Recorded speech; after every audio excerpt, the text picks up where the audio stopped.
നിങ്ങൾ ഗെയിൽ ഡെവേഴ്സ് എന്ന് പറയുന്ന ഒരാളിനെ കുറിച്ച് കേട്ടിട്ടുണ്ടോ? കേട്ടിട്ടുള്ള ആരെങ്കിലും ഉണ്ടെങ്കിൽ ഗെയിൽ ഡെവേഴ്സ് എന്ന് പറയുന്നത് നിങ്ങളെ പോലുള്ള ഒരു മിടുക്കി പെൺകുട്ടിയായിരുന്നു. നിങ്ങളൊക്കെ മിടുക്കികളല്ലേ? ഗെയിൽ ഡെവേഴ്സ് എന്ന് പറയുന്ന ഒരു മിടുക്കി പെൺകുട്ടി ഉണ്ടായിരുന്നു. ഗെയിൽ ഡെവേഴ്സ് 1992 ബാഴ്സലോണ ഒളിമ്പിക്സിൽ 100 മീറ്റർ ഓട്ടത്തിൽ സ്വർണ്ണപ്പതക്കം നേടിയ ആളാണ് ഗെയിൽ ഡെവേഴ്സ്. ഒളിമ്പിക് മത്സരമായാൽ കുറെ പേര് ഓടും, അതിലൊരാൾ സ്വർണം നേടും, ഒരാൾ വെള്ളി നേടും, ഒരാൾ വെങ്കലം നേടും. പിന്നെ പ്രത്യേകിച്ച് പറയേണ്ട കാര്യമുണ്ടോ? ഉണ്ടോ? ഒരാൾ എന്തായാലും ജയിക്കില്ലേ? പ്രത്യേകിച്ച് എന്തെങ്കിലും പറയേണ്ട കാര്യമുണ്ടോ? എന്നാൽ പ്രത്യേകിച്ച് പറയേണ്ട ഒരാളാണ് ഗെയിൽ ഡെവേഴ്സ്. എന്താ പ്രത്യേകത എന്ന് ചോദിച്ചാൽ 1992 ബാഴ്സലോണ ഒളിമ്പിക്സ് നടക്കുന്നതിന് 18 മാസങ്ങൾക്ക് മുമ്പ് ഗെയിൽ ഡെവേഴ്സ് എന്ന് പറയുന്ന ആ പെൺകുട്ടിക്ക് മാരകമായ ഒരു രോഗം പിടിപെട്ടിട്ട് കിടപ്പിലായി പോയി. ഓട്ട മത്സരത്തിൽ, ഒളിമ്പിക് മത്സരത്തിൽ പങ്കെടുക്കേണ്ട കുട്ടിയാണ്, കിടപ്പിലായി പോയി. ഡോക്ടർമാര് ഗെയിൽ ഡെവേഴ്സിനോട് പറഞ്ഞു, ഈ 2 കാലുകളും മുറിച്ചു കളയായിരിക്കും. ആലോചിക്ക്, ഒളിമ്പിക് മത്സരത്തിൽ, ഓട്ട മത്സരത്തിൽ പങ്കെടുക്കേണ്ട കാലുകൾ മുറിച്ചു കളയണമെന്ന് പറഞ്ഞാൽ ഗെയിൽ ഡെവേഴ്സ് എന്ന് പറയുന്ന ഒരു പെൺകുട്ടിയെ കുറിച്ച് നിങ്ങളൊന്ന് മനസ്സിൽ വിചാരിച്ചൊക്കെ എന്തായിരിക്കും അവളുടെ അവസ്ഥ? മാനസികമായി ഒരുപാട് വേദനിക്കും അല്ലെ? തകർന്നു പോകും. പക്ഷെ ഗെയിൽ ഡെവേഴ്സ് വളരെ പുഞ്ചിരിയോടുകൂടി ആ സാഹചര്യത്തെ നേരിട്ടു.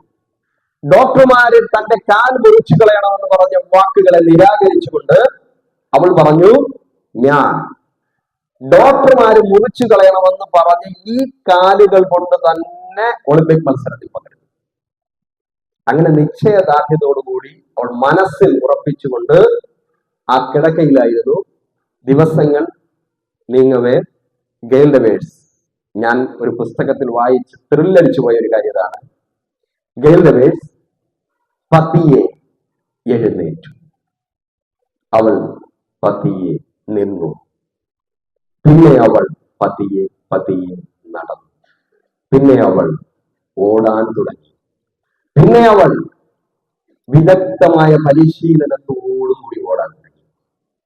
ഒടുവിൽ 1992 ബാഴ്സലോണ ഒളിമ്പിക്സിൽ 100 മീറ്റർ ഓട്ടത്തിൽ സ്വർണ്ണപ്പതക്കം നേടി.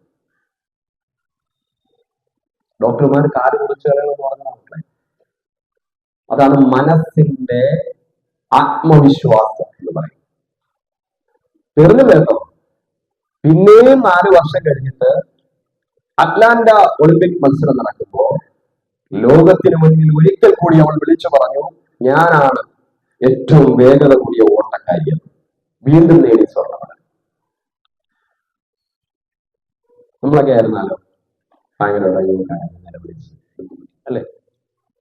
ടെൻഷൻ അടിക്കും. ചെറിയ ചെറിയ പ്രശ്നങ്ങൾ വരുമ്പോ, പരീക്ഷയുടെ തലേ ദിവസം ഒരു ജലദോഷം വന്നാൽ നമ്മൾ പറയുകയോ എന്നെ കൊണ്ട് പറ്റില്ല, എന്നെ കൊണ്ട് പറ്റില്ല. ഈ പരീക്ഷയുടെ തലേ ദിവസം തന്നെ ജലദോഷം എടുക്കേണ്ട കാര്യമുണ്ടോ? ആകപ്പാടെ മൂക്കടച്ചിരിക്കുക. വീണ്ടും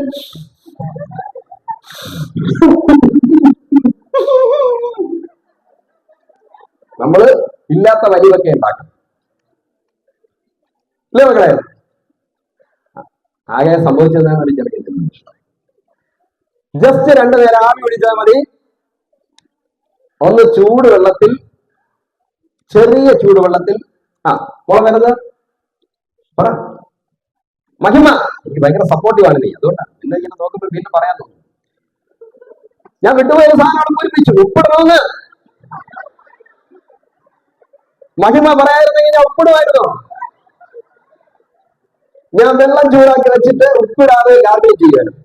പക്ഷെ മഹിമ പറഞ്ഞത് എന്ത് സംഭവിച്ചു? ഉപ്പിട്ടു നിങ്ങൾ. കൂടവാ നമ്മളെന്ത് ചെയ്യും? മഹിമ ഗുഡ്, അങ്ങനെ വേണം. ചെറിയ ചൂടുവെള്ളത്തിൽ, തിളച്ച വെള്ളത്തിലല്ല. തിളച്ച വെള്ളത്തിൽ ആരെങ്കിലും ഗാർഗിൾ ചെയ്ത് ഈ തൊണ്ടയ്ക്ക് എന്തെങ്കിലും പറ്റിയാൽ ഞാൻ കമ്പനി ഉത്തരവാദിത്തം ഏറ്റെടുക്കുന്നതല്ല. ഇത് ഗ്യാരണ്ടി തരാനുള്ള മെഷീൻ അല്ല. അപ്പോ ചെറിയ ചൂടുവെള്ളത്തിൽ നമ്മൾ എന്ത് ചെയ്യും? ചെറുതായിട്ട് ഉപ്പിട്ട് ഒന്ന് സ്പൂണിട്ട് ഇളക്കി ഗാർഗിൾ ചെയ്താൽ തീരുന്ന പ്രശ്നങ്ങളെയാണ് നമ്മൾ വലിച്ചു പ്രശ്നമാക്കിയത് അല്ലെ? റബ്ബർ ബാൻഡ് വലിച്ചു നീട്ടുന്നത് പോലെയാണ് നമ്മുടെ പ്രശ്നത്തെ നമ്മൾ വലിച്ചു നീട്ടുന്നത്. അങ്ങനെയാണ് നമ്മൾ ചെയ്യുന്നത്. നമ്മൾ എന്താ ചെയ്യേണ്ടതെന്ന് പറഞ്ഞാൽ, റബ്ബർ ബാൻഡ് വലിച്ചു നീട്ടുന്നത് പോലെ പ്രശ്നത്തെ വലിച്ചു നീട്ടുന്നതിന് പകരം ഒരു കല്ല് നമ്മൾ കുനിഞ്ഞെടുത്ത് ഒരു പട്ടിയെ ഓടിക്കാൻ വേണ്ടി എറിയുന്നത് പോലെ എന്ത് ചെയ്യാം? എറിഞ്ഞാൻ കളയാം. തീർന്നു, വിഷയം തീർന്നു. ഇനിയുള്ള ദിവസം അങ്ങനെയാ ചെയ്യുന്നത്. ഗെയിം ഗവേഷണം വല്ലപ്പോഴും ഓർക്കണം. നിങ്ങൾ ആർക്കെ അൽകുമാറിനെ ഓർക്കണ്ട, ഗെയിം ഗവേഷണം ഓർക്കണം. എന്നെ നിങ്ങൾ മറന്നോ, നോ പ്രോബ്ലം. പക്ഷെ ഗെയിം ഗവേഷണം നിങ്ങൾ ഓർക്കണം. ഒരു ഊർജം കിട്ടണം. അങ്ങനെ ചെയ്യണം. പ്രശ്നങ്ങൾ നോക്കി, സാഹചര്യങ്ങൾ നോക്കി നമ്മൾ പിന്തിരിഞ്ഞു നിൽക്കരുത്. മനസ്സിലായോ?